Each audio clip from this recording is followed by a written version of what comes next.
Bionicle Legends 8 Downfall. Written by Greg Farshti. Recording by Luis Alarcón Ramos. Chapter 2. The cord was chaos. The 5 Paraka snakes had struck from both sides at the rear of the procession, tearing through the ranks of the Matoran. Jala's mask of sonar had given him a moment's warning, long enough to ensure that there were Toa ready to fight off the assault. But even they were stunned by the identity of their enemies. "Didn't we already beat these guys?" Huki asked as he whipped his chain around Vizok and slammed him into the ground. "Not well enough, I guess," Kongu answered, dodging a laser blast from Zaktan. "Or else they're just stubborn." "Your fault!" screamed Avak, his snake-like form encircling Nuparu's arm. "If you had just let us have the Mask of Life, this would never have happened." The Toamari of Earth grabbed his foe by the throat, keeping the Paraka's sharp teeth at bay. Kongu called on the power of his Mask of Summoning, bringing a swarm of undersea insect life out of the walls of the cord. The tiny creatures affixed themselves to the Paraka's spines, stinging them again and again. "What's the point of this, Zaktan?" Jala asked, trying in vain to hit the Paraka with flame bursts. "You want the Mask of Life, and we don't have it. Fighting us accomplishes nothing." Zaktan coiled the end of his spine around a Matoran's throat and began to squeeze. "Wrong. It brings you pain, and we want to go on bringing you pain, Toa. Now lay down your weapons and surrender, or this Matoran dies, along with many more. You know how many we can kill before you can stop us." Jala's eyes met those of Zaktan's captive, a Garmatoran named Idris. There was a question in her gaze. The Toa nodded, and a split second later, Idris triggered her electroblade and thrust it up towards Zaktan. There was a bright flash, and the Paraka screamed, uncoiling at the same time. Idris leapt to the side as Jala's flames brought molten rock raining down on the Paraka leader. Suddenly, the Toamari were cut off from the Matoran. Walls had appeared on either end of the tunnel, boxing them in, and the water was being rapidly drained out of this new chamber. No longer able to breathe air, the Toa's senses began to swim in the now dry environment. On the other side of the wall, Avak smiled. His power to create the perfect prison for any enemy was still intact, even if his body was not. "Fish out of water," he chuckled. "Gasp for breath in your last moments, Toa. But don't worry, we'll take care of your Matoran friends once you're gone." Jala heard a loud humming in his ears. He guessed it was one more sign of approaching death from suffocation. Instead, it was the herald of a powerful jolt of electricity that shot through the tunnel, shocking Toa, Paraka, and Matoran into unconsciousness.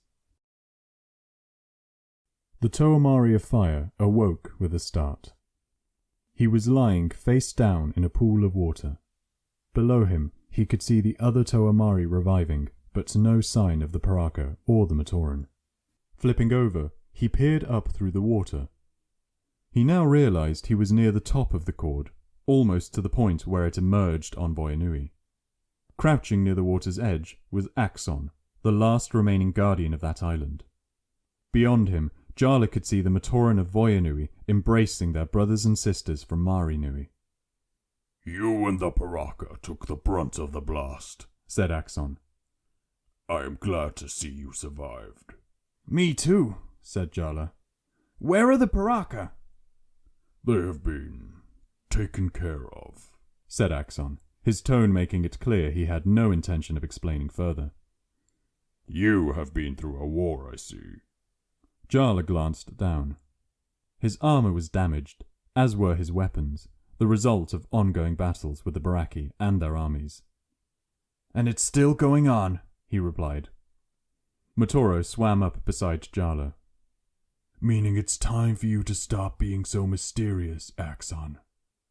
I was told by someone that we have to shatter the cord linking Marinui and Voyanui to complete our mission, and that will result in the destruction of both islands.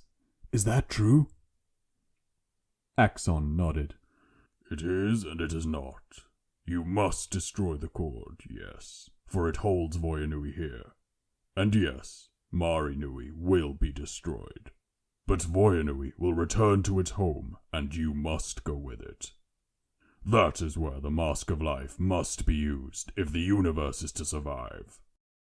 All right, then we use the Kordak blasters and blow it now, said Jala.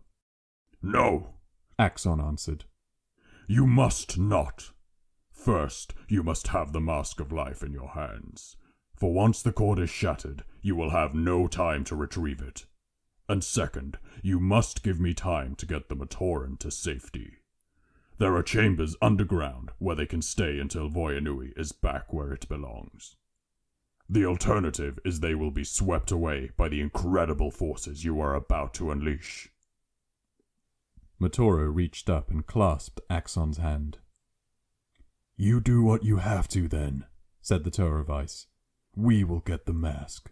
I promise you that. Jala glanced at Matoro, wondering just who this grim, determined Toa was. It certainly was not the Matoro he had set out from Metronui with so many days ago. Time is of the essence, said Axon. Follow me. The Guardian took a deep breath, dove into the flooded cord, and began to swim. The Toamari followed. Not far down, Axon turned into a side chamber. He paused, treaded water, and pointed. Inside the chamber was a monstrous insectoid Rahi. Its head turned slowly to observe the newcomers, even as its multiple legs swayed in the current in what looked like a bizarre dance. Even stranger was that the beast was outfitted with mechanical add-ons and weaponry, making it look more like a living vehicle than a creature. A large chain around its midsection kept it from leaving the chamber. Hali looked at Axon with an expression of distaste on her features. As a tower of water, it disturbed her to see Arahi confined or altered in this way. Axon ignored her. Instead, he aimed his axe at the wall and fired a blast of energy. When he was done, a message had been carved into the stone. Get in. With varying degrees of reluctance, the Toamari climbed through the creature's armor plating and crowded into the inside of the Rahi. Huki immediately made for the exit, not at all liking being confined inside a living thing. Jala put a restraining hand on him and gestured for the Tower of Stone to relax. Outside, Axon swung his axe and shattered the chain that held the Rahi in place. The creature immediately began to move, drawing its legs in and darting out of the chamber entrance. It made instinctively for its home, the waters around Mari Nui, twisting and turning through the winding tunnels of the cord. Before the Toamari could even grow used to the abrupt changes in direction, small techno-organic appendages sprang out of the walls and seized them. The hands pulled at their armor, stripping it off them, then grabbed their masks and weapons as well. It happened so quickly the Toa couldn't prevent the theft, and by the time they acted, their property had been pulled into the walls of the creature's body. An instant later, the items were back, but with a difference. All the battle damage had been repaired. Huki examined his armor and weapons closely, then shook his head. A few more of these, Rahi, and all of Tametra would be out of work. Let's worry about our own jobs, said Hali, adjusting her mask. We still have a mask to get, and a cord to shatter. If someone doesn't beat us to it, Matoro said, thinking of Maxilos, Hydraxon, and the 6 Baraki. The Tower of Ice had never been much interested in competitive sports like Koli, or in wagering on the outcome, something that was frowned upon by the Turaga anyway.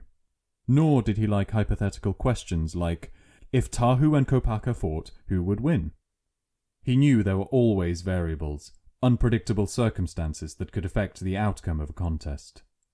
Victory did not always go to the strongest, or to the righteous, or to those who deserved to win.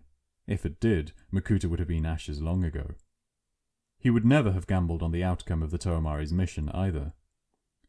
But in this case, it wasn't because logic said there was no way to predict the result, or because he felt wagering was wrong. He just didn't like the odds. One of those unpredictable circumstances was waiting down below.